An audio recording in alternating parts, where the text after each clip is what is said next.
since we have started the work on site, saan ako titingin? The work on site and the my class with 2-1 um, was held no at home. 7 to 8:30 ko sa BSA 2-1. Sa bahay ako nagklase. So, mas maayos-ayos yun dahil syempre yun yung dati nating venue, my venue. So, it was easier for me. So, I'm asking for your cooperation and patience with me. Patayin ko na lang kaya yung camera. So, we'll proceed with the discussion of chapter 6, which is the firm. Ayan. Nakainis. Sandali.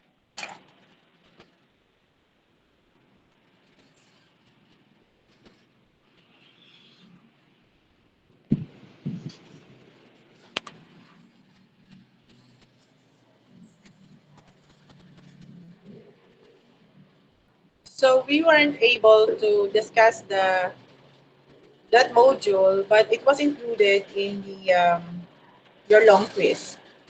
So I assume that you did read as it was given to you as an assignment.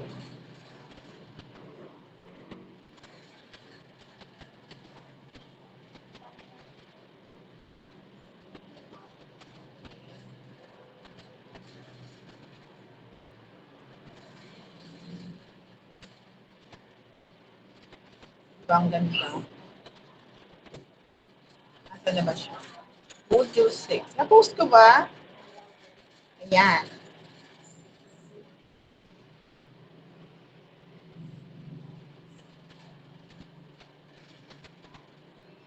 I hope that I will be able to give justice to the discussion of this module in the midst of my discomfort, since this is not my comfort zone. How are you? How is everybody? Okay naman po. Are you ready for your face-to-face classes? I think next Hindi week, pa no? po. Ah, Opo daw, ma'am. wala daw kami pakialam. Joke lang. Siyempre may pakialam kami. And if it is difficult for you, it's also difficult for us. But change is inevitable. No, change do happen very fast and very often. Always happen. So, yun, mag-prepare lang po tayo. No? So, I think by Monday, nandyan kayo, nandito rin ako. Sisilipin ko siguro kayo para makita ko rin kayo kahit hindi naman ako ang teacher niyo talaga sa Monday. Ma'am, Are you paano po aware? yun? Wala po kaming class po ng Monday. Ulit, Wala po kaming class po pag Monday. sa buwan siguro. Kasi Ano po? nakausap ko pa lang si Sir Tano. Sabi niya,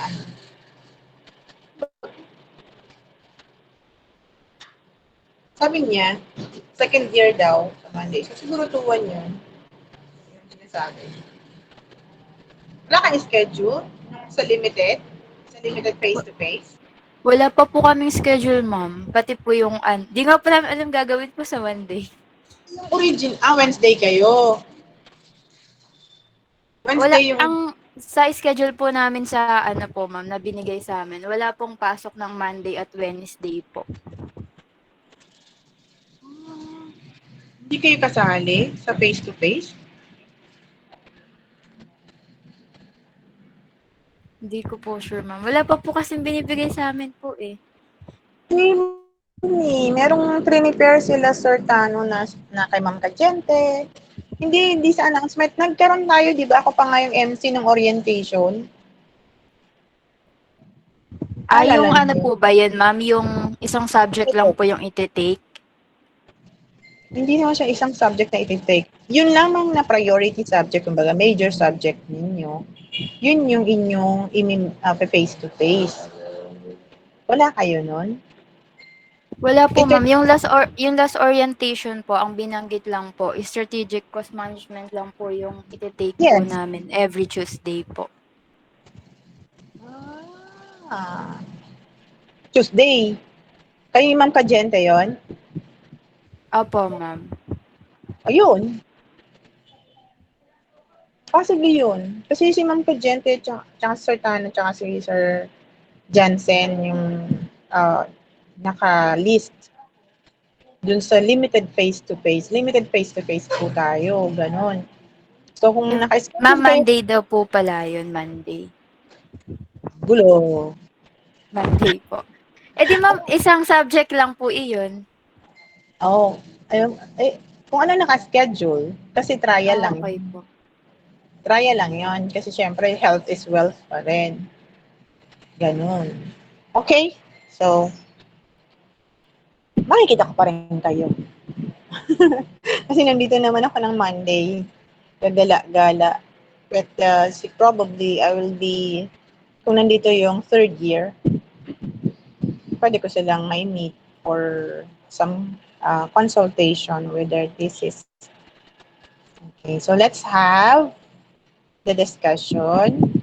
Paki-take note po, Secretary, who are not present or absent today. Okay lang po. Secretary, are you here? Yes po, ma'am. Okay na po. Na-check na po. Oo, paki-send na lang sa akin, anak, through a private message na lang kung sino po yung wala. Okay, so Okay we po, can ma'am. continue. Okay, thank you. So we can continue with the discussion of, as you are seeing, the presentation in the slide, in the module. Confirm, kita po. Opo. Ano kaya palalakihan to? Nakakanganga. So anyway, module 6, the firm. So as we have talked about supply, you remember the producer. Tama po ba? Opo. As we recall, the law of supply, diba, states that as price increases, quantity supplied also increase. So there is a positive relationship between price and quantity supplied or supply itself. No?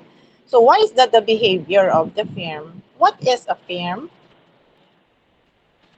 Who would like to define or describe a firm? Not just in according to the lesson that I have given you, but how do you understand firm? Should I call Miss Benaventura? Very good, Hello po. 44. Yes, Good 44. morning po. Ma'am, yung Good firm is morning. for profit business organization po? Yung such Oh, as corporation? like, no, for example, corporation, and they are profit motivated. No? So that's your description. Profit ang ultimate goal ng firm. Okay, other description, Miss Dadobo?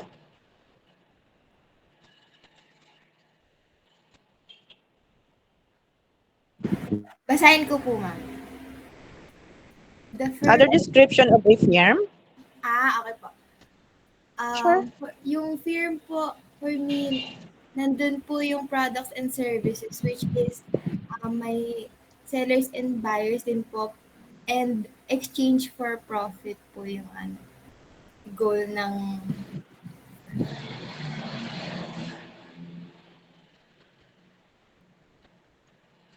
May problem ka ba, anak, sa mic or ang layo mo ba? Kasi o kaya bingi ako. Hindi po ba narinig? Sorry, ma'am. Mahina lang, mahina. Ayun po, ano po, ma'am. Sa firm po, merong products and services na ino-offer, and ang kapalit po nun ay exchange for profit para ayun po yung goal ng isang firm. Okay, so probably you are referring to our diagram, our economic model, which is called the circular flow diagram. Tama ba? Ito si firm. Firm is responsible for production, no, for the product market, and in exchange, it received sales. Now, if you are going to use the diagram, no, but wag kayong malito, it illustrates the flow of payments. Yung blue na ito, kita nyo? Yung loop. Kita ba? Yes po. Medyo Okay. maliit lang po. Oh, I cannot do anything about that. Ay, sige, wait lang. Ayan. Carry bells? Carry Yes na po. Okay. So the arrow that you see in the diagram illustrates the flow of payments. No? Say, in this particular economic model, circular flow diagram, no, simplifies the reality. There is a simpler version ng circular flow diagram kung aalisin po natin yung inner without the financial market. Okay? So what will be left is the product market and the factor market. If you're going to isolate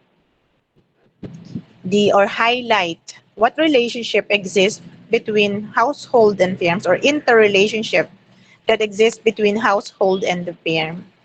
So first, the household is assumed to be what?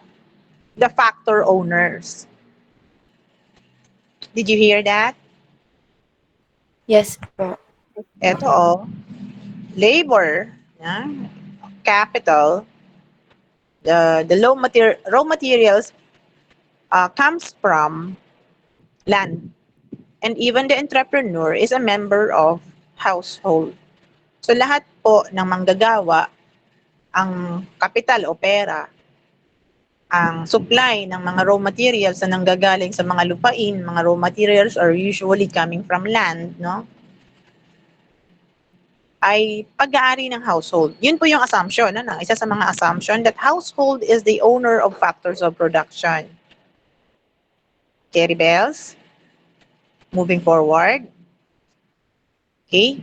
These factors of production are employed by the firm as indicated in this sentence. It also employs other economic resources such as labor, machines, and raw materials and pay for those resources in terms of wage, rent, and direct material cost or direct material cost. So that's it, no? So household is the owner of the economic resources and the firm employs these economic resources, the land, labor, and capital, and even the entrepreneurs belong to the household and entrepreneurs establish firms. Clear? Okay. First and foremost, if I'm not mistaken, this is the first time that you have heard of the term economic unit or economic model. Nasa test nyo yun, di ba? Opo. Why are other people leaving the meet?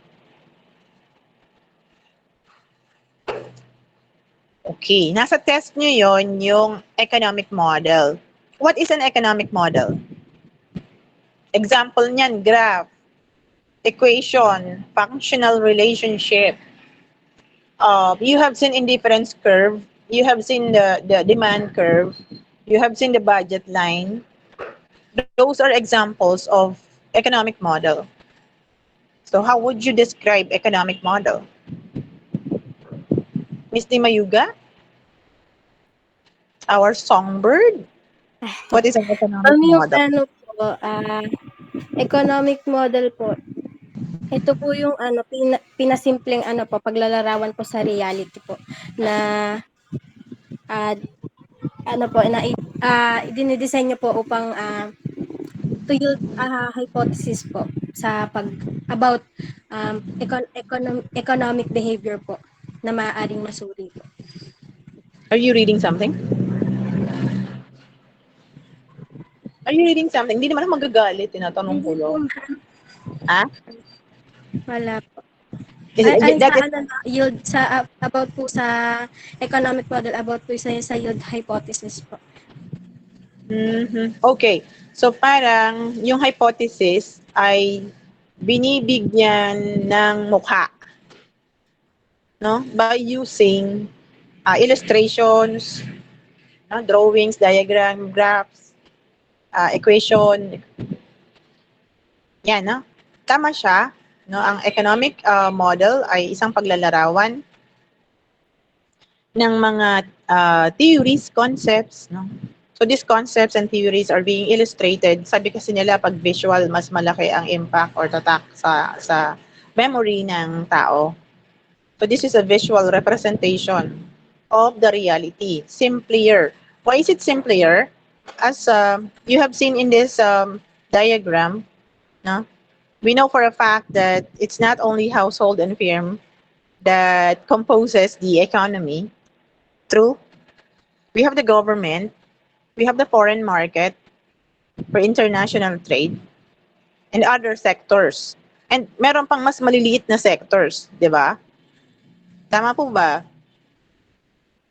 And of course, the financial market, yung mga banking institution, the BSP or Bangko Sentral, yan po yung mga mahalagang elemento ng ating ekonomiya.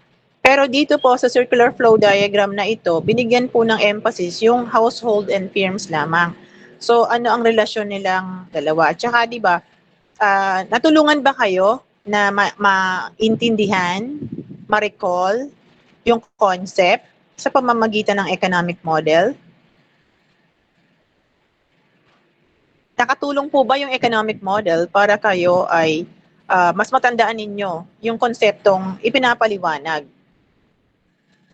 Yes po, ma'am. Mas pinasimple po kasi siyang aralin. At saka, pag halimbawa tinanong kayo tungkol sa konsepto ng firm, ang unang dapat ninyong ma-recall ay yung illustration na yan, hindi watak. Di ba? Pag tinanong kayo, what is a firm? O di, ang daming lalabas na definition sa inyo, hindi ko naman sinabing mali iyon, pero iyon ang pagbibigay larawan sa circular flow diagram give you a concrete idea. May picture. May direksyon ang pagpapaliwanag mo kung ano ang firm. Kung hindi mo man matakal lahat, almost. Diba? It produces, say, in the illustration, it produces, diba, the products and services in the economy for the satisfaction of the needs and wants of the people. And then, using this diagram, it also gives you an idea that firm is part of the factor market. Siya yung employer ng factor market. Gaano kahalaga ang firm? No, kung may goal ang isang economy na magkaroon ng full employment, did you receive that concept? If an economy or a country has a economic goal such as full employment, dito natin makikita ang kahalagahan ng isang firm o isang negosyo dahil ito ay nagpa-participate sa factor market being the buyer or the user. Market di ba? Dito sa product market, siya yung supplier, producer. Dito sa factor market, baliktad. Siya yung buyer ng services, ng raw materials. At sinong supplier? Household naman. Kaya, ang tumatanggap ng income ay household. So, ano ang role ng firm sa economy? Using this illustration, no, it can provide you how to explain what is the real purpose of a firm. Since that is the number one learning objective of this particular module. Okay, sige nga, pakinggan natin. Recite. What is the role of the firm considering factor market and product market? Mahirap ba? Pwede naman ninyong simplihan kung alin lang gusto nyong sabihin. Hindi man ako magagalit. Vincent, galit siya? Yes po, ma'am. What is the role of a firm? Ma'am, a role of a firm po, for me lang po, own word. Ma'am, para sa akin po, sila po yung parang nag-help po sa isang organization or business po para mas mapadali nga po yung flow po nung income po. Parang sinabi nyo nga po kanina yung sa economic model po. Parang when you say firm, economic model po agad yung maisip natin. Okay, thank you for that response.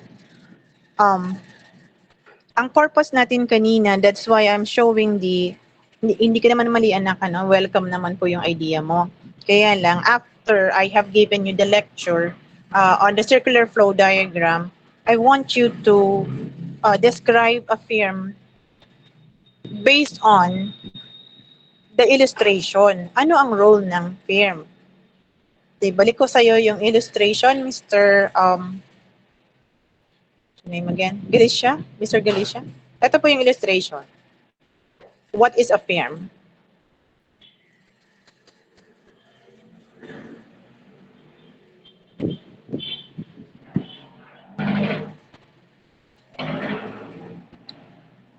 Vincent? Ay, ma'am, magbe-base po pala dyan. Sorry po. Ma'am, ano po, based on the graph po. Sige.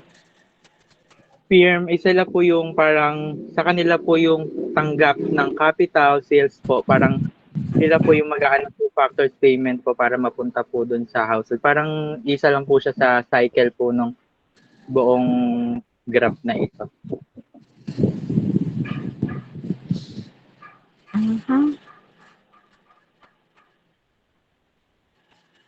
Miss Arabic? Ma'am, a firm po, it produces products and services to the economy and gives satisfaction to the consumer po.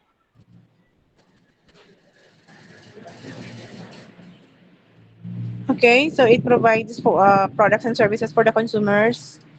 Can you elaborate on the illustration? Kasi sayang naman kasi yung illustration kung hindi natin magagamit. Use factor market, product market, and other terms inside that diagram.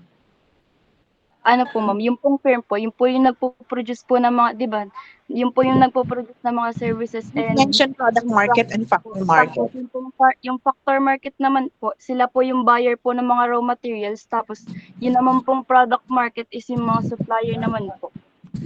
Sila naman yung supplier. Firm lang pinag-uusapan natin. Ano eh? Firm. What is a firm? Can I have thank you for that, Miss Arabit. There were others who were raising their hand. Asa na yung mga nag-raise ng hand na yun? Hindi ko makita. Okay, Miss Camposano. Rinig po ako, ma'am. Yes. So, for me po, yung pagkakaintindi ko po, yung firm po, siya po yung, sabi niyo po kanina, siya po yung na-explain yung nung goal po ng firm na kinoconsider niya po yung factor market as yun po yung magsusupply po sa kanya. So, yung firm po, bibili po siya dun sa may factor market. Tapos po, yung firm din po, siya po yung nag-hire and nag-use po ng mga factors para po sa production na ipoproduce niya po dun sa may product market po na sila naman po yung, sa product market, sila naman po yung magiging suppliers na bibili naman po ng household. Yun po. Okay, so we can isolate actually kasi ako naman yung nag-describe kanina ng household being the factor owners, no, ng land, labor, capital.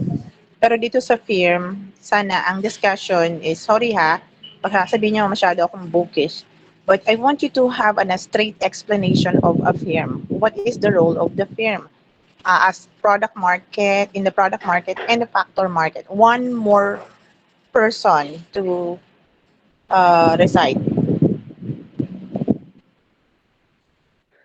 What is the role of a firm in the product market and the factor market?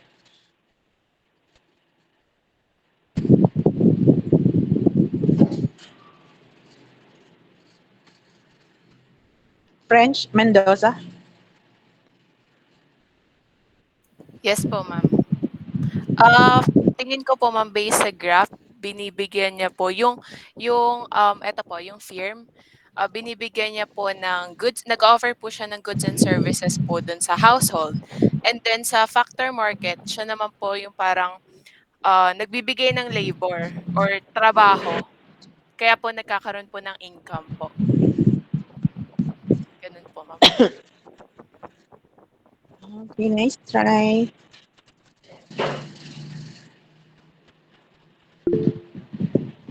Okay. For the factor market, the firm is the producer, no? Or rather, for the product market, the firm is the producer of goods and services. As simple as that. You can initiate your initial discussion can be of the firm employs factors of production in the factor market. The firm employs the factors of production, land, labor, capital, and also entrepreneurs. Siyempre, may bayad ang firm sa entrepreneur, yung profit, yung normal profit. Bayad yun sa entrepreneur. So, kahit na may entrepreneur, separate po yung entity. Tama ba? The firm is a separate entity from its owner. May pangalan siya eh. Diba? And then, may sariling kita yung firm. May bayad din na profit para doon naman sa entrepreneur. Okay? So, as to firm being a factor employer. And then, as to product market, the firm is the producer of products and services. Ayun na. So, you have to use employer, producer, and mention the market that it plays with. Okay po yan? Pasensya na, no? Siyempre, accepted po yung mga ideas ninyo. Kaya lang, ang kaibahan po ng mga tao na nag-aral sa formal training at saka yung mga tao na may informal training. So, nag-iiba po yung kanilang literacy. So, by using technical terms. Naintindihan po ba yun? I hope that you appreciate that difference. So, halimbawa, kayo ay nag-a-apply ng trabaho or kayo ay nakikipag-compete o kaya nagsusulat na kayo ng thesis ninyo, no? Meron pong appropriate terms or terminologies na jargon, kumbaga, specially learned from a specific subject or discipline. So, halimbawa, nagpaliwanag naman na si ma'am. No? Meron na kayong raw idea. Okay po ba? Before you enter this classroom or this subject, meron kayong raw idea. Hindi ko sinasabing wala kayong alam tungkol sa ECO. Okay? Pero, once learning has been achieved by reading, by listening, it is expected that you will be using a similar term for a specific subject. Kung lang makikita na the way you speak, then you are literate. Okay? Literate in economics. Say, I will say na hindi ako literate when it comes to accounting. Because the terms being used in accounting is not my forte. Diba? Yung use of asset, liabilities, profit, cost. You often use those terms in the subject accounting. And in economics, you should learn how to speak like economists since you underwent the training in the subject. That's the difference. Okay po ba? Ha? Mga anak? Hello? Yes po, ma'am. Yes po, ma'am. Yun po yung kaibahan ng ano ba yun? Streetwise sa school-wise. Siyempre, this is higher institution, educational institution, higher educational institution. Pag lumabas kayo dito, iba ang inaasahang pananalita. Sabi na yan, they talk like a lawyer, they talk like an accountant, they present like a a TV anchor. Ayan. So, ngayon pa lang, dapat mabigyan ninyo yun ng emphasis sa inyong pag-aaral. Okay. So, the study of the firm, it tackles about theories, no? What are the theories that explains the firm? Siyempre, nabasa nyo na to, di ba? Ito yung traditional theory, tas may criticism siya. Tapos, other alternative theories of the firm, yun lang, wala siyang pangalan. No? No, halos pareho din. Kaya lang, this is a parang application of the modern world. Kasi yung traditional theory of the firm, it was developed from 1700s. Panahon pa ni Adam Smith. Okay, 1800s, ganyan. And then there is the neoclassical theory of the firm with 6 assumptions. Sila naman yung nag-criticize sa traditional theory ng firm. Ang tawag nga sa kanila is neoclassical. Okay, so it gave a new shade, no, of understanding in the discussion of a firm. Okay?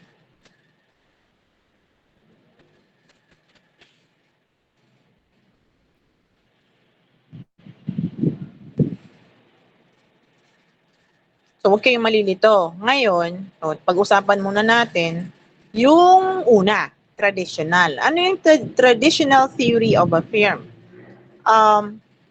Sa economics, as I have told you, managerial economics will be showcasing different economic theories for the understanding of economic thoughts. In economics, there are different school of thoughts. We have the classical school of economics. The classical school of economics featured the discussion on the theory of the firm. And ito po yung kanilang discussion. Kung nabasa nyo ito, pinabasa ko to sa inyo. So yung mentioned names of classical economists is David Ricardo and Leon Walras. And the father of classical economics is Adam Smith. Nasundan po ba yon?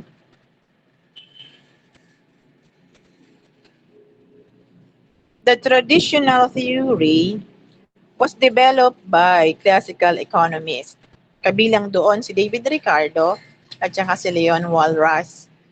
And the head of the classical school of thought, economics classical school of thought is Adam Smith, the father of modern economics. So ano yung paniniwala nila sa firm? Number one, one assumption is firm seek to maximize profits. Another one, information symmetry. Owners and workers of the firm have access to good information which enables them to maximize profits. Firms act as homogeneous unit with owners wishing to maximize profits, and this aims being achieved by managers and workers. To maximize profit, a firm makes use of marginal analysis. In particular, profit maximization occurs at an output where marginal revenue is equal to marginal costs. And the last assumption is firms and managers are rational, with their rational objectives being to maximize profit. So this is the illustration of the assumption of the traditional theory of the firm. What is an assumption? An assumption is said to be a statement that is true without being proven wrong. So, kunwari, in a condition, if, ganyan. Gets? Kung ito yung situation, ganyan. Nakuha ba? Assumption. Diba diniscuss ko na sa inyo yung ceteris paribus, assuming that all other things are constant. You follow? Dito naman sa traditional theory of the firm, they assume that first, the firm seek to maximize profit. You agree?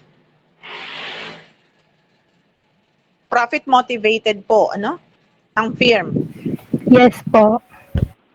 Okay, let me remind you na ang discussion na ito ay para sa market system.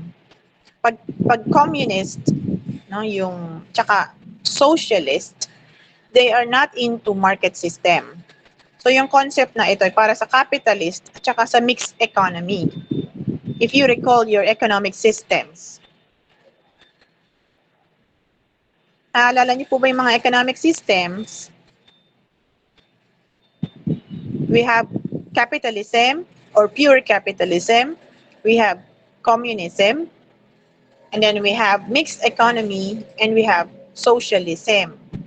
Itong konsepto po ng firm na ito na profit-oriented ang firm, yan po ay para sa market system.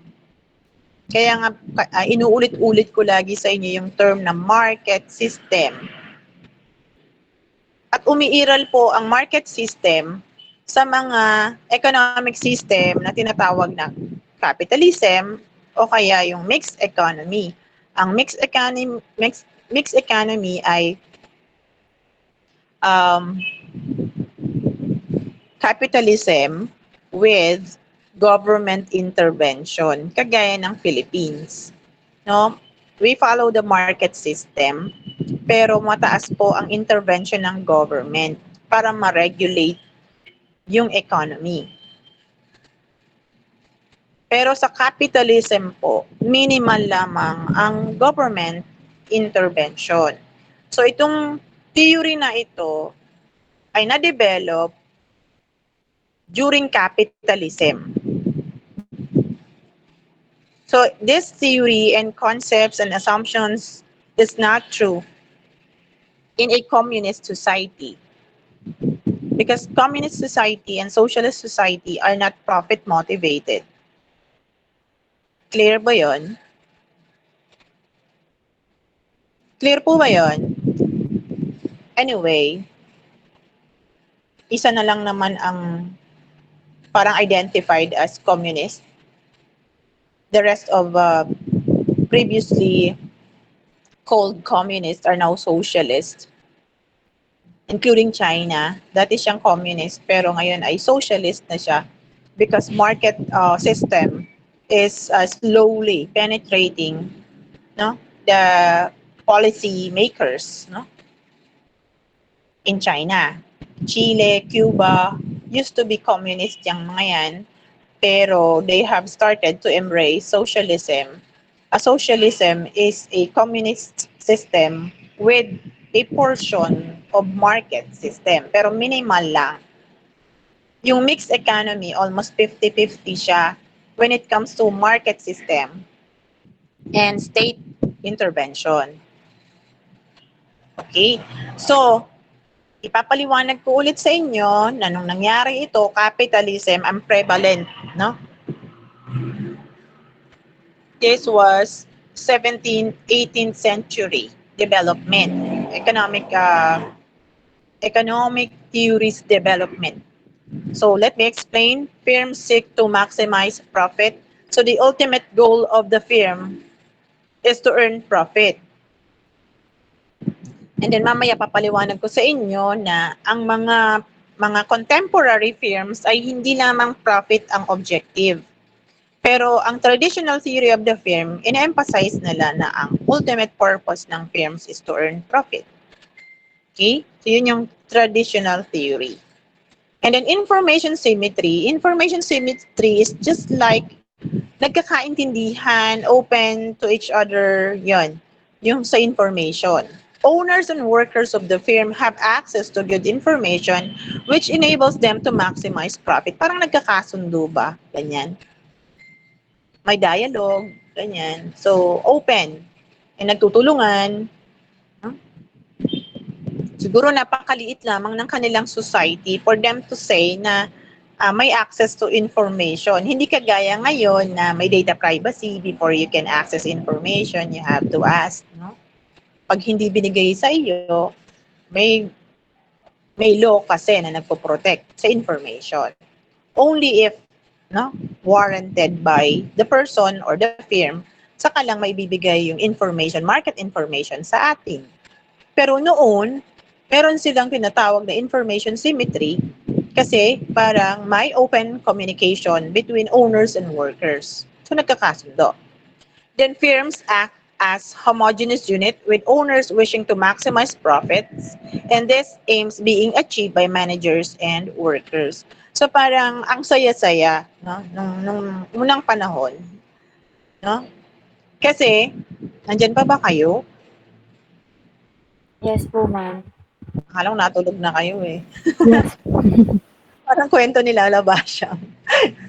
Okay, homogeneous unit. Parang they act as one. Sana all, no?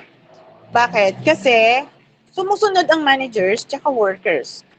Na kung ano yung goal ni owner, which is to maximize profit, ganun din ang goal ni managers and workers. O yan, medyo may loophole ito, eh. No? Wise people, rational people would know na hindi naman. Tama? May mga magnanakaw na managers. True? May mga mandarayang managers. It's kahit sa kasalukuyang panahon. Eh how much more naman noon? Tama? So, kasi kinikriticize po ito eh. Itong mga theories na to, kinikriticize to as to the reality of the assumption. The truthfulness of the assumption. Because this theory becomes weak kapag ang assumption mo is malayo sa reality. Okay? To maximize profits, a firm makes use of marginal analysis. In particular, profit maximization occurs at an output where marginal revenue is equal to marginal cost. MR is equal to MC. Yun ang paniniwala nila. Tinatawag yan na marginal analysis. And then the last assumption is firms and managers are rational with their rational objectives being to maximize profit. Yun naman, syempre, di ba, kung ano yung level ng rationality nila nung mga panahon na iyon, nung hindi naman natin maisasang tabi o hindi naman natin matatawaran kung ano yung rationality ng mga negosyante noon. Baka mga mas shrewd na sila eh. Alam niyo yung shrewd? Mga tuso. Kasi hindi rin naman ganun kalawak yung regulation ng government. So they tend to be too rational na dapat malaki ang profit na kikitain. True? Lalo na kung walang regulation. You agree? The level of Yes po. rationality is high. No, they will protect themselves. Di ba? Noon, mapapanood nyo naman eh. Kung may mga movies kayong napapanood ng mga unang panahon, kapag ka hindi ka magaling, talagang tsugi ka agad.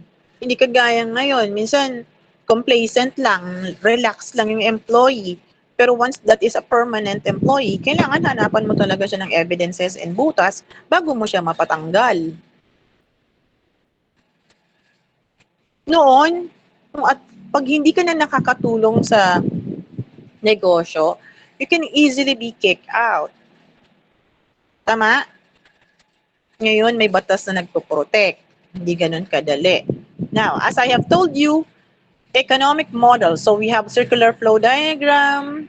We also have this diagram. And then we have this graph.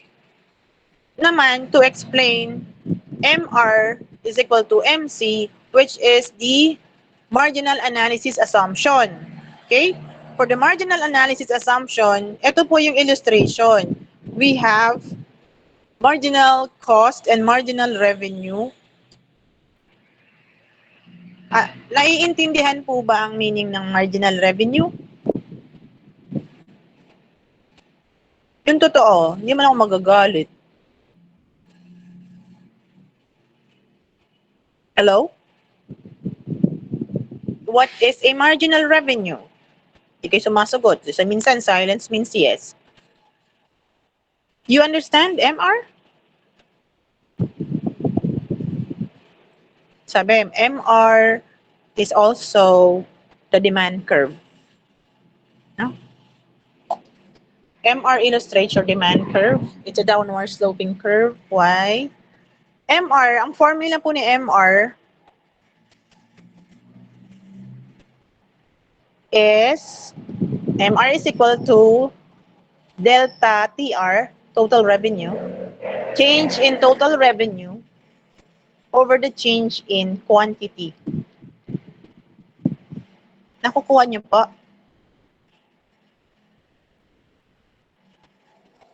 Yes po, ma'am. Kasi sulat niyo yun, ani. So, halimbawa, given, no, total revenue, say, is 500 less 200, where 500 is the new total revenue, while 200 is the old total revenue. So, the difference is 300. And then, for example, Q1 and Q2, say, Q2 is 10, and Q1, yung previous na quantity sold, is 5. Okay, so 300 divided by 5. So your marginal revenue is 60. Gets yon?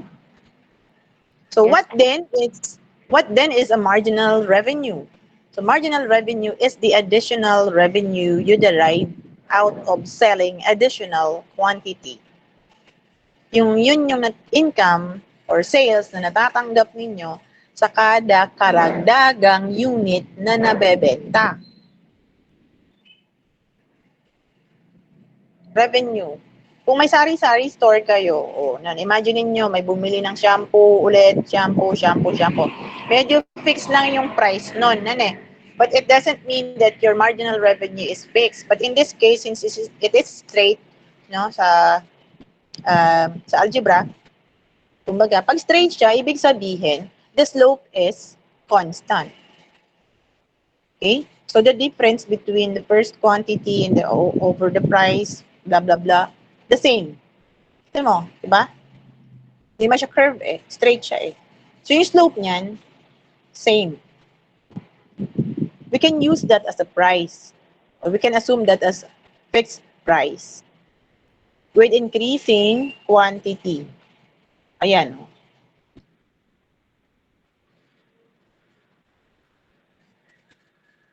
Kuha po. So MR should be equal to MC. And MC is the additional cost incurred, no, by producing additional unit. MC is equal to change in total cost over the change in quantity. There should be equality. Tingnan natin yung analysis. At the point of intersection nila is 5. Na? Okay? So, it seems to be the profit maximization point or quantity, 5. Let us analyze. Considering this as your total profit. No?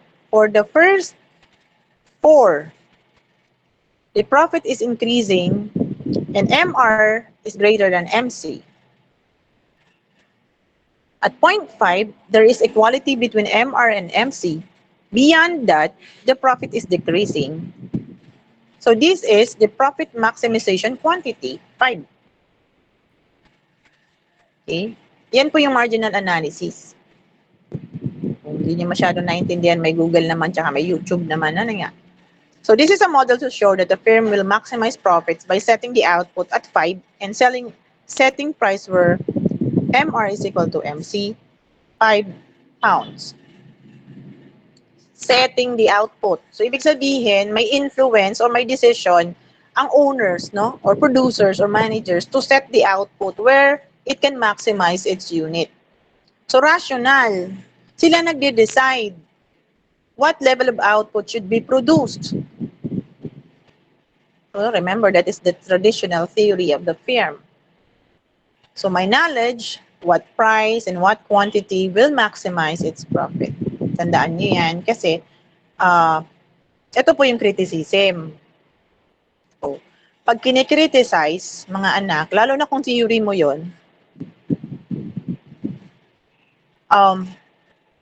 you have to be strong in understanding your own theory or your own assumptions para hindi ka mag-sway kapag ikaw ay kinikriticize.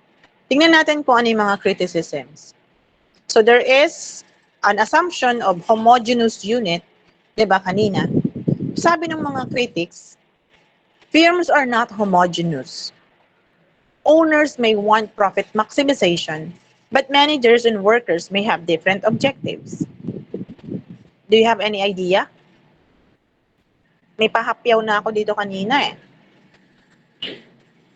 Ang owner, gusto niya talagang i-maximize si profit. But it doesn't follow that managers and workers have the same objectives. Naiintindihan yon?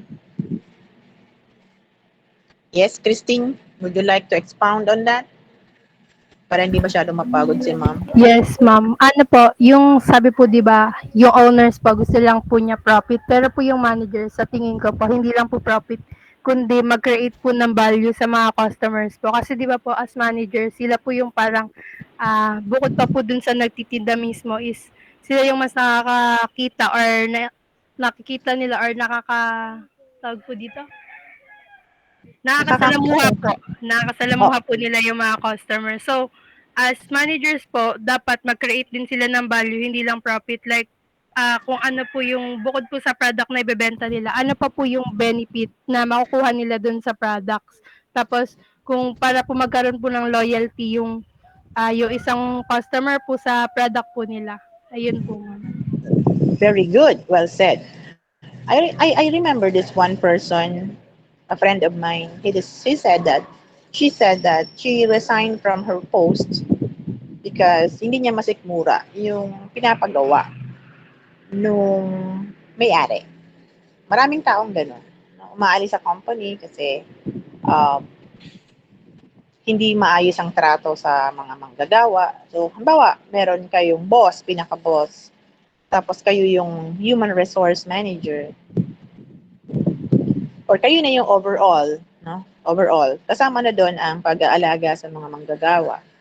So, kung nakita, mahal mo kung ikaw yung tipo ng people leader, na kung saan ay inaalagaan mo ang iyong mga tao, yung mga manggagawa mo. Pero yung may-ari, he or she is just after profit na. I don't care how these people are treated. I just want real profits. Ganyan. So, the manager may not agree and may not be one. So, the assumption of homogeneity in the production or in the operation of the business may not be true. Tama yung kay Christine na hindi lamang yung profit bagkus ay value for the use of products, no? Or even in the brand name. Sa URS, no? URS, giants, no? So, we are not just after creating and producing quality, excellent graduates, but we would like to produce graduates with emphasis on attitude. No, na hindi kami basta lang yung profit-oriented na bata, kumita sila, maging accountant sila, kumita.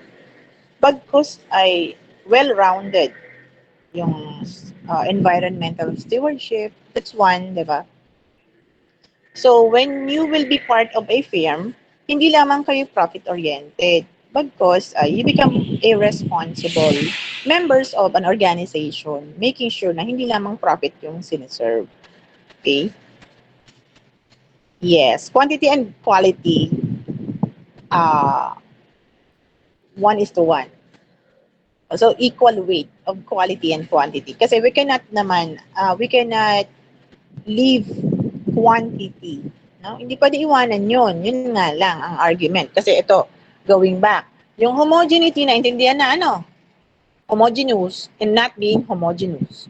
Kasi workers, for example, gusto ng profit ng pero yung mga workers, halimbawa sa mga grocery stores, sari-sari stores, na pwede mang umit, hindi kasi nag-o-audit, walang internal control.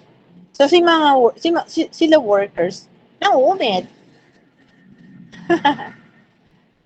So, iba yung objective ng may-ari doon sa mga manggagawa. Hindi laging homogeneous. Agree? So, talo na si traditional theory. Bakit kaya nila naisip na there is homogeneity in the organization. Masyado silang assuming, no? Or kontrolado nila yung mga tao. Or iniisip nila na paiintindi nila sa tao na ito ang objective natin. Ano kaya ang nagbigay sa kanila noong mga panahon na yun ng idea na homogeneous sila. They act as one. Eh, tayo nga di ba? Mas pinapaliwanag natin kung anong kahalagahan ng firm. Tapos, pag naging manggagawa nila tayo o maging manager nila tayo, ito yung ideal. Sumunod ka sa policy. Tumulong ka para ma-achieve yung goal. But are we true? Lahat ba perfect na nakakasunod?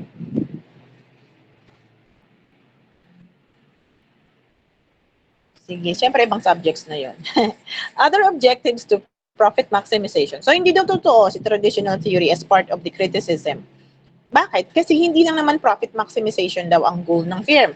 Meron daw maximizing sales, maximizing market share, social responsibility, looking after the environment, and cooperatives, for example, is not just for profit, but to be able to improve the welfare of the society. Mga kooperatiba, totoo ba yun? Microfinance, di ba? Para gamutin ang kahirapan, microfinance, ganun. Alam ko na may mga kakilala kayo na member ng microfinance. Very ideal ang kanilang purpose. Pero, totoo pa ba sila? Totoo pa ba sila dun sa purpose nila na iangat ang mga tao, yung mga members sa kahirapan? Naki-question na ako, kini-question ko na mga microfinance kasi parang nag-a-act na rin sila as parang lending institutions na lang without really training the people to become far from poverty. Kasi kailangan may training ang tao, hindi lamang yung pautangin mo, kundi at magbayad, kundi tamang paggamit ng pera. Kasama yun sa microfinance or cooperatives din. No? So, totoo to na there are other objectives, pero bibigyan ko ng emphasis na kung hindi kumikita ang ibang kumpanya o ang isang kumpanya, hindi rin niya mapupulfill yung other goals niya. You agree? Kailangan kumita. Halimbawa, scholarship, charitable works, outreach programs, so on and so forth. No? Philanthropy, kagaya ni Manny Pacquiao, nagtayo siya ng gym. Hindi yun for profit. Eh, siya kasi ang dami niyang pera. So, philanthropy yung purpose niya. Totoo kaya? Genuine kaya yung purpose niya na hindi talaga siya for profit, but to develop international boxers kagaya niya? Pag wala na si Manny Pacquiao, i-operate pa kaya kung hindi na kumikita yung gym? Pwede, siguro kung foundation, tutuloy ng kanyang mga anak.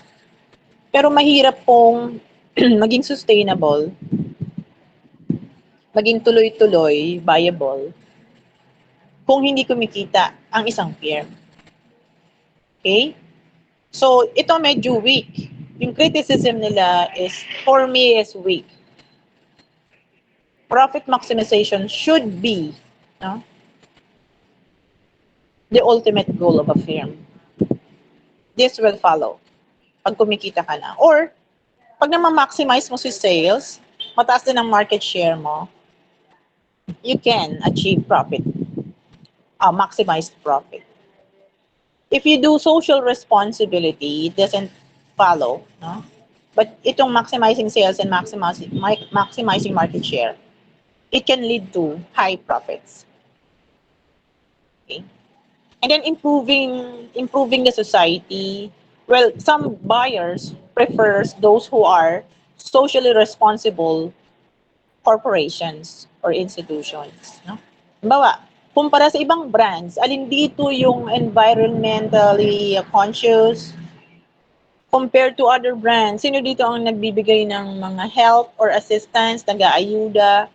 Or compared to mga celebrities, sino yung mga ginugusto nyo? Yung mga maldita o kagaya ni Angel Locsin na nagbibigay at tumutulong sa mga mahihirap. Di ba identified siya for that? So kahit maraming mag-bash sa kanya, marami rin nagtatanggol sa kanya. Hindi siya firm. Tao siya. Pero she can have her enterprise if she will showcase her talent.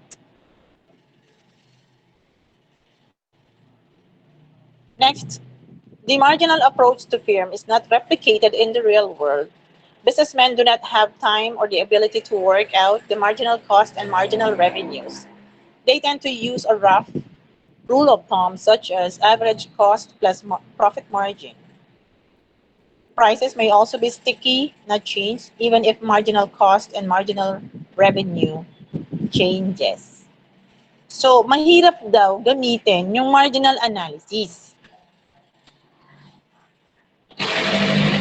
Kailangan mo ng magaling na accountant para talagang matukoy mo, pati mga industrial engineers, sila yung mga tumutukoy ng mga cost, mga costing. Hirap mag-costing. Totoo ba? Ang kuya ko bumagsak sa cost accounting nung kumuha siya ng commerce.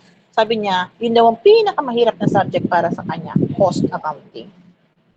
Kasi nga naman, di ba, you have to account. You have to come up with a system how to account all the expenses. Di ba? You have to classify the expenses and then you have to attribute how much of the utility was spent per unit. Kaya mo yun? Kaya ba yun? Kung hindi ka trained, hindi kaya. Aaralin pa ba yun ng mga companies? So, marginal approach is not really practical. What is the rule of thumb? Say sa 5-6, sa mga nagpapahiram ng pera, the rule of thumb is 20% per period. Kung yan ay monthly, kung yan ay weekly, or daily, or what. Rule of thumb is 20%. So that 20% from the base amount, for them, it's safe. Sa sari-sari store, kapag nag-spend ka ng piso, gawin mo siyang dos. Truth? Sino dito may sari-sari store? Magkano ang pinapatong ninyong porsyento sa kada halaga o piso na inyong pinuhunan? Wala bang may sari-sari store dito? Paano nyo pinipresyohan yung produkto ninyo? Because that is the rule of thumb. Hindi siya fixed, hindi pare-pareho. Ang pinakita dito, tinan ninyo, average cost plus profit margin. Average cost is computed, AC is equal to TC divided by Q. Tama? Say, assuming that your TC is 1,000 and you produce 20, your average cost is 50 pesos per unit. Okay? So if that is your average cost, you will assign a profit margin, a markup, which is ideal for you, which is acceptable for you. Like ROI, if I'm going to invest in a particular project, which project is desirable for me? Say, I want an ROI which is not lower than 15%. That's the rule of thumb. Nagbabago pa iba-iba, depende sa investor, sa company. Get me? So, hindi na sila nag-gory-gory pa na i-compute si marginal, ganyan.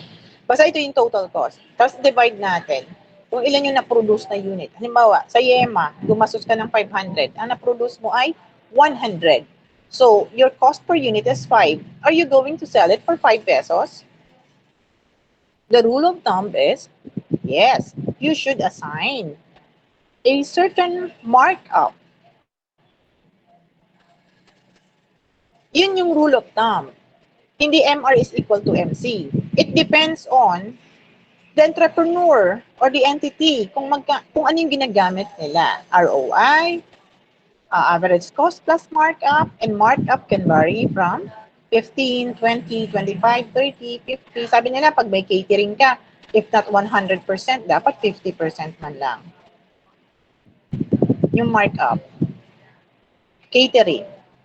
If not 100%, but not lower than 50%. The rule of thumb. So pag nadidig yung salitang rule of thumb, hindi siya fixed. It depends on the establishment or the firm or the managers. Okay, and of course, price, no? Yung price, hindi po pwedeng paiba-iba. Bawa yellow. Magkano nyo nabibili yellow? 5 piso na ba? Bibili ba kang yellow? 10 na ba? Yellow. Pabili po ng yellow. 4 pesos lang po. Ano yan? Yung nasa plastic na ice bag. Pero yung, Opo. oo. Kapag bloke po, nasa 15 pesos na po per block. 7 lang. 7 daw. O yan, tingnan mo pa iba-iba yung presyo. Ang mura daw. 10 piso sana yung sa 10 piso, yung naka-plastic. Nilalagay na lang din namin. Actually, sa ano yan? Sa 7-Eleven, 35. Yung marami, nakakinikilo na siya. Uy, alam niyo ba, meron akong napanood sa Net25. Umaman siya dahil nagkaroon ng branded yellow. Mr. Freeze. Diba? Ang tawag doon, product differentiation. And then, imperfect information. Yung information symmetry kanina, na assumption, natatandaan niyo pa ba? Information symmetry, sama na ng kwento ko. Imperfect. Yes po. Ayun, hindi daw possible yung information symmetry. Firms have imperfect information about prices, costs, and competitors. Also, workers are not like typical factor of production. They may become demotivated or discouraged if work appears boring or lacking in interest. This can affect the objectives of a firm. Ito tong mga critics na ito, parang mga makabago nga kasi neoclassicist po yung ng OLAY, no? Neoclassicist, mga nag-critic. Siyempre, yung kanilang environment is too different from the environment before, the condition before. Kasi noon, basta may trabaho, no? Walang choose. Hindi tayo choosy. Diba noon? Kahit ano tinatrabaho ng mga manggagawa. Hira naman kasi ang aral ng mga panahon na yun. So, pwedeng weak din yung kanilang pwedeng tama sa imperfect information. Mahirap kasi mangalap ng information. Pero as to yung demotivated and discouraged workers, I think na very industrious ang mga tao noon kasi wala naman silang option. Tandaan natin na nagtsatsaga nga silang mag-cultivate ng land which is very difficult. How much more naman kung sila ay nasa factory na at may mga machineries na ginagamit. Kasi ng mga panahon ng classical economies, meron na tayong mga machineries and steam engines na mas nagpapabilis sa production. So, syempre, mas na-appreciate nila yon pag factory work. Di ba napanood niyo yung Impossible Dream? 1800s din yata yung setting nun. Nakita ninyo na nagtatrabaho na using machineries. Yun sa may Gender and Society. Yung merong women and men na may unfair treatment sa mga babae. Yung Impossible Dream ang pangtawag doon sa video na yon. Yung setting niya, nakita niyo, di ba, sa factory na. Okay? So, the assumption of information symmetry is said to be wrong daw because there is imperfect information. Sabi ng mga critics ng traditional theory of fear. And then, the behavioral economics. No? Recent behavioral economists Stoller and Adversky state the importance of human psychology in determining the behavior of a firm.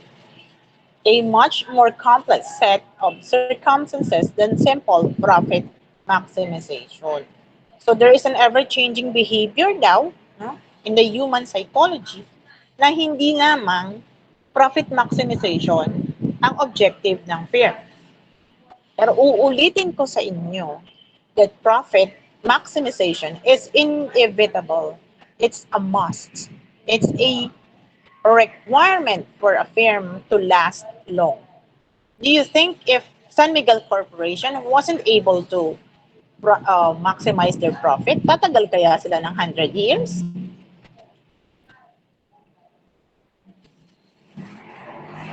Yan. So, pinupulyot ko yung mind nyo. Kailangan profit, profit, profit.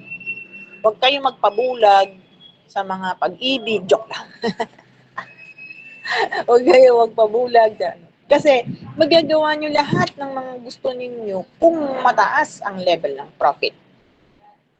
So, huwag yung i-give up yung ultimate goal of profit maximization. Kaya, you become one, no? You become one of the organization to maximize profit. Kasi kapag hindi mo maximize yung profit, mawawalan kayo ng trabaho.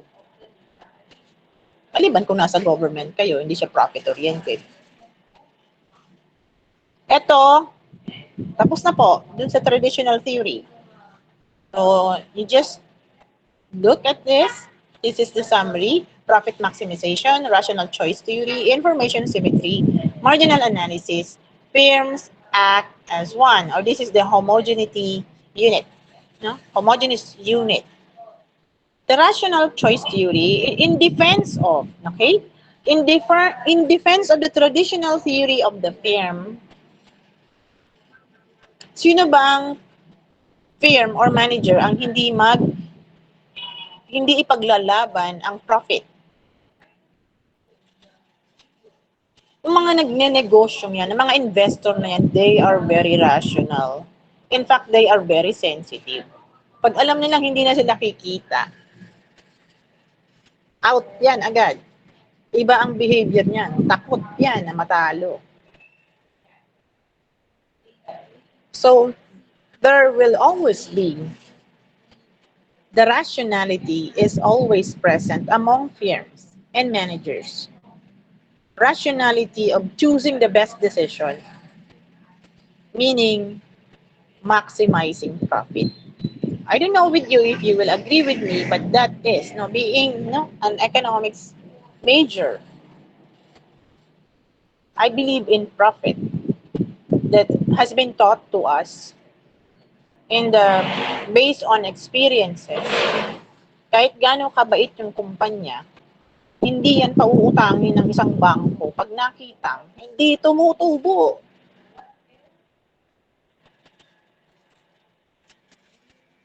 Okay, other theories of the firm, the sales maximization and market share, gets na yan, increase market share and therefore monopoly. Bakit natanggalan ng franchise? Siyempre, batas yun, ang ABS-CBN. Pero, pwede sanang ma-renew si franchise kung pinayagan ni government. Alam niyo ba na ilang channels ang hawak ng ABS-CBN? Anong sinasabi ko dito? Monopoly. Okay? Anong monopoly? ABS-CBN, Channel 2, Channel 5, meron din siyang investment. I don't know with the CNN. Not sure, but I think so. And then Channel 23. You see? Kadami ng kita. No? And then, bumibili siya ng shares. ABS-CBN bought shares from different TV stations and TV channels. So it acted as monopoly. Okay? And that is not really just for profit maximization. But the purpose is to become irreplaceable, untouchable, the big one. Wala siyang kalaban, di ba? Sa trono, sa market share, blah, blah, blah. No? That was a strategy. But they were only capable of being a monopoly because they have earned long-term profit.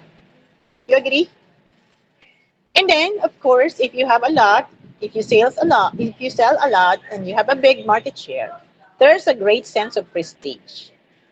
Being the owner, yes, di ba? Para kang Diyos. Brushing elbow with the president, blah, blah, blah. Nagtataon, hindi siya brushing elbow with Duterte.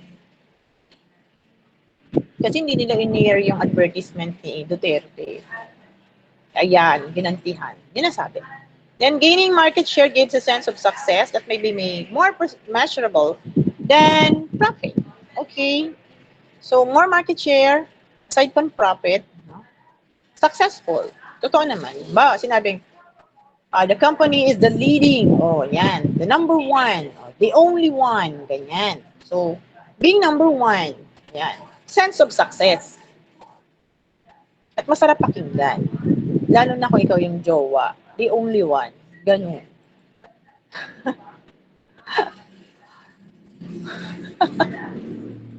Sorry, walang camera. Diba? What's the feeling? You're my only one. Anong feeling nun? Diba? Pag sinabihan ka ng love of your life, yung crush mo, sa'yo lang yung mata ko, ikaw lang ang tinititigan ko. We. Pero pag sinabi sa'yo na, you're my number one, sampalin mo. Being the number one means there's number two. Just to lighten the discussion, baka kasi nakatulog na kayo sa daldal ko. And then managerial salaries are likely to increase in a bigger company. Alam nyo ba, para ang mga managers ay maging loyal at paiwasan ng fraud? Taray ko. Sakit na ng kamay ko kakahawak sa cellphone. Nakadikit sa tenga ko tong cellphone ko eh. Para may voice ako, may sound. Managerial salaries are likely to increase in a bigger company. So we can conclude that those people who are hiring managers, if the company is that big, they tend to stay, not just for the big salary, but for the prestige of being in that big company. Like if you will be hired by San Miguel Corporation, that is prestigious. And then, other than that, ang daming benefits. No? So, hindi magre-resign. Magtitino sila dahil sayang yung oportunidad na ibinibigay ng isang malaking kumpanya. Alam nyo, sa San Miguel, pag 10 years ka na, pwede ka na mag-retire. Tapos, be their distributor. Pero yung iba, hindi naman ganun ka-risk taker, ganyan. Maiiwasan po ang corruption, fraud, conflict of interest, agency problem. Maiiwasan po ito kung itinuturing mong ka-partner ang mga empleyado by giving them great compensation. Yun ang gamot po sa corruption. Pag sumasahod ng tama, kumpanya na nagbibigay ng profit sharing, mataas na bonus, hindi na kailangan mangurakot kasi naibibigay naman na eh. Diba? Hindi kailangan magnakaw ng isang manager kasi may profit sharing, for example, good benefits, scholarship for children. So sometimes those are the intentions of the managers which is given by the company to keep the good managers. Kailangan kasi talaga ng company mga good managers. Ayan. So, hindi lang siya profit maximization, but keeping the right people. Hiring the best people. Eh, syempre, attractive yung recruitment mo. Kapag maganda yung pangalan ng company, kilala yung company as pagiging good employer, best employer. Ganyan. So, yun dito pumapasok yung hindi lamang profit ang objective ng firm.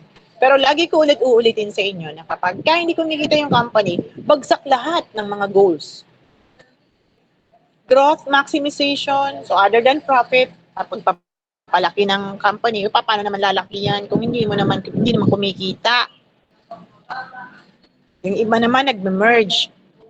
Kung hindi kumikita, nakikipag-tie up. And then, managerial utility maximization. Okay, sabi nila, utility satisfaction, di ba? Managerial utility maximization. Ito yung sinasabi ko dati, na hindi lang pera. Gets? The diminishing marginal utility of money, you remember that? Ayan. So, dito na yan, Papa. So, utility. If the manager is satisfied, yung mental health ng manager is safe pa din. Yung iba, laki nga na sweldo, pero mabaliw-baliw na sa, di ba may mga ganun? May mga nakita ko dati sa mga BPO, laki ng sahod. Pero hindi rin tumatagal kasi toxic daw.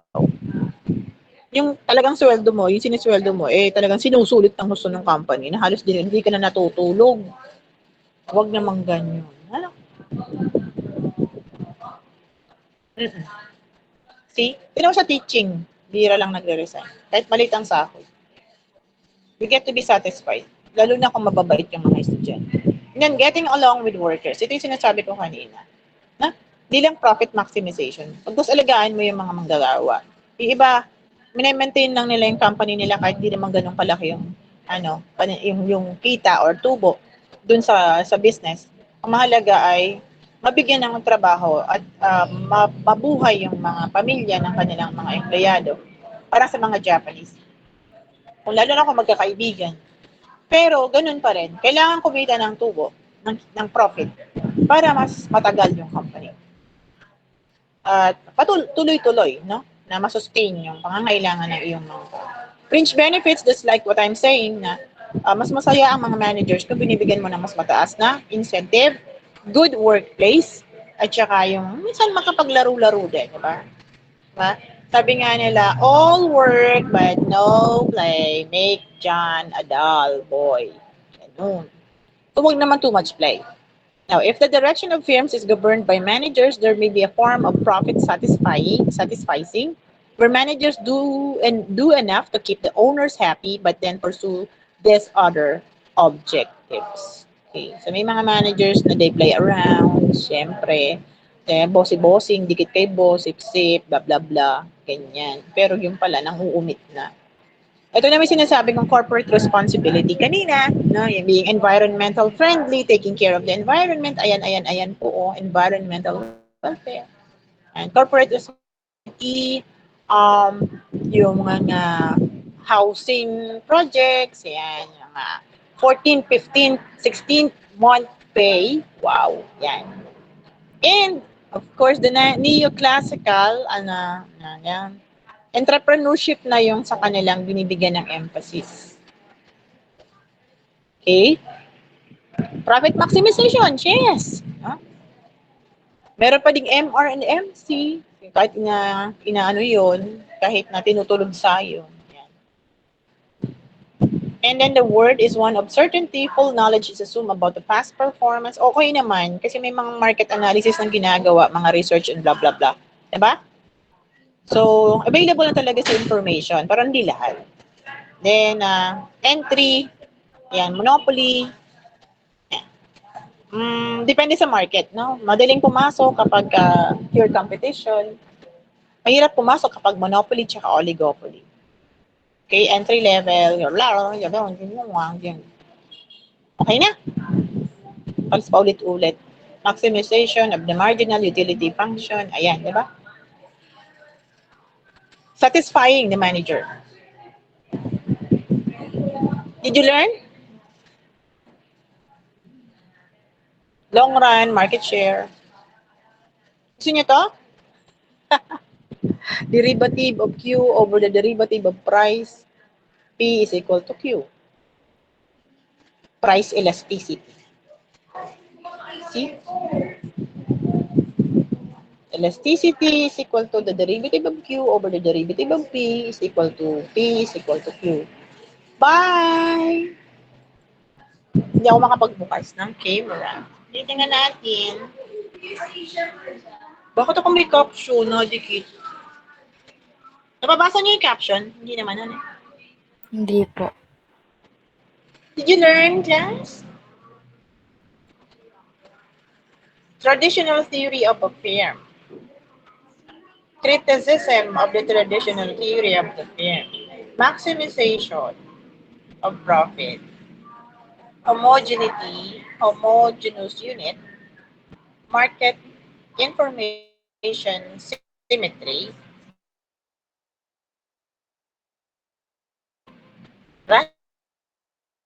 Rationality. So what else did I not mention? A firm exists not just to produce a product, but it has behavior policies, no? strategies, the complexity of the firm. But we must recognize that the firm plays a vital role in the development of our economy.